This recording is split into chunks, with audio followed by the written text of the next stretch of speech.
T. Higgins is not going to be with the Cincinnati Bengals. Nothing has changed, correct? I was surprised you said that. I think it's more likely that he's a Bengal in Really? 2025 than not. Yes, because I think some things have happened over the past couple of months here. Because Okay. T. Higgins' agent was David Mulugeta of Athletes First, the guy who's known for getting the best possible free agent contracts out there. He was the main disconnect between the Bengals and T for the past couple of years. And that's why we've talked about this ad nauseum, right? There's always been, like, they weren't able to come together. That's why they tagged him in the first place. And, like, it's kind of been a mess. So he let go of Mulugeta sometime this past season, and then it was reported in December that he now has the same agent as Jamar Chase. So as Jamar Okay. Chase is going to negotiate for an extension this offseason, T. Higgins is also going to try to get a contract done with the Bengals. It's where he's said that he wants to be. Joe Burrow has said numerous times now that T. Higgins is a need, he's a priority, and you can't let him get out the door. Like, he's said this to like the press and into the public. He's put it out there, and he's put the Bengals on the spot, and it's something that T wants to.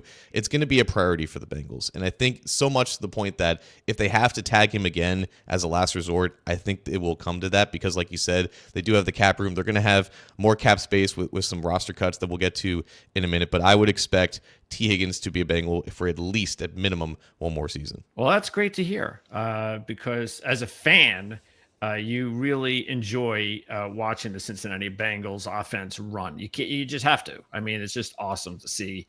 And without Higgins, who knows what would happen there. So that's really good to know. I know a lot of the times when we were talking, it was like, no, he's gone.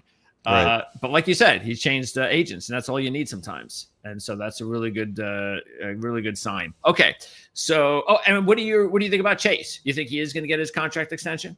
Yeah, like this time last year, I would have expected the contract to come this year because that's what they did with AJ Green several years ago. Typically, like first round picks didn't normally get, like first round non-quarterbacks didn't normally get extensions after the third year, but last year was such a difference in that, like Devonta Smith, Jalen Waddle, Yeah. Penei Sewell, Christian Darrisaw, like you name it, like great first round picks from that 2021 class ended up getting contracts, and the Bengals wanted to follow suit with that, but for whatever reason, they couldn't get across the goal line, and it was completely inexcusable, a complete fumble on their part because now Chase is going to cost significantly more than he would have probably cost last year. But again, I mean, he's an all-pro. He's arguably the best receiver in the NFL. They would be just complete morons to let him walk, and I think they have to get him done this year for sure.